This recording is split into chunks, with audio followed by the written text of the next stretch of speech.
When I moved to the US at the age of 24, it could not be any more surprising for me how people in the US or many Americans stereotype the Muslim woman. I do come from a relatively committed and conservative family. However, I'm pursuing my studies in the US. They had this stereotype about Muslim women either being conventional, staying at home and doing almost nothing, or being liberal. Because of this, I became very aware of accurate stereotyping that is taking place in the West. And actually, this stereotyping or this complicated relationship was born due to many circumstances. Books like Huntington's A Clash of Civilization were absolutely contributors to this stereotyping. I'm sure that this stereotyping has helped actually the US policy in the Middle East, and I do remember the invasion of Iraq, where many people were really dehumanizing the Iraqis when they did the invasion. I think one-to-one personal interaction between people from the so-called West and people from the so-called East would help getting a human face for each other. I think tolerance and appreciating the other for what they have to offer.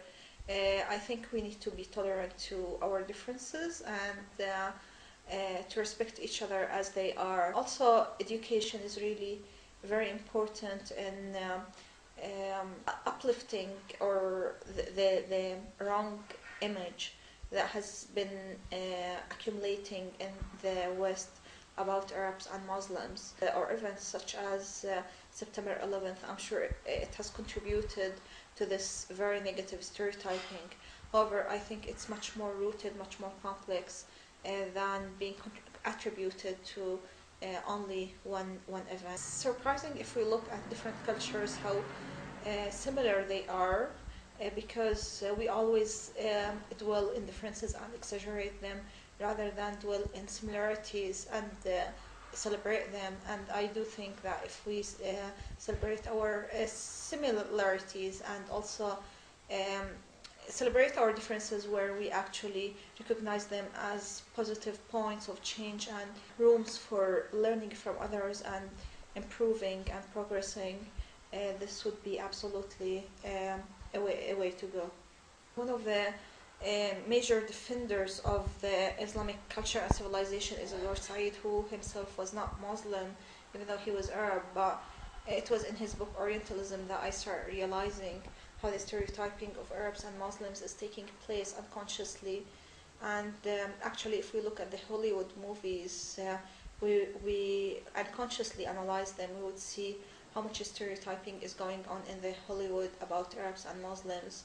It's very frequent that a murderer is called Ali or Ahmad or Muhammad, and then there is stereotyping about Arabs in their homeland being Bedouins, enjoying belly dancing and almost understanding nothing and doing nothing, which is absolutely unfair to the hundreds of millions of educated Arabs and Muslims actually living not only in the Middle East but all over the world, contributing to the progress of this civilization. I lived in the US for 4 years, actually doing my graduate studies, and a few points actually did trigger my attention or my surprise at certain points.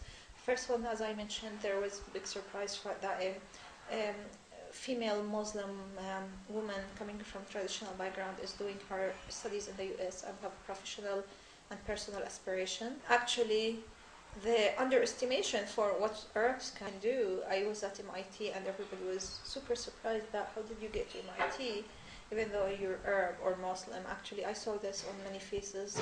Of course, I'm not stereotyping about Americans. There were many people who are really aware of what's going on of Orientalism, or who are very welcoming, who are very empathetic with what's going on, and who actually feel apologetic for where the West is going or where the Western foreign policies or the US foreign policy is going.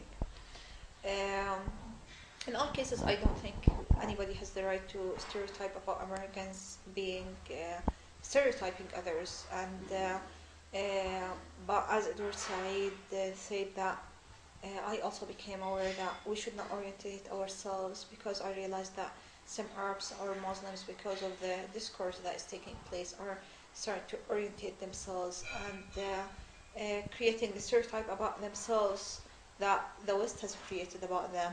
And this is absolutely destructive because it does affect the ability and self-esteem of any Arab, and it does affect his ability to contribute to wherever he is.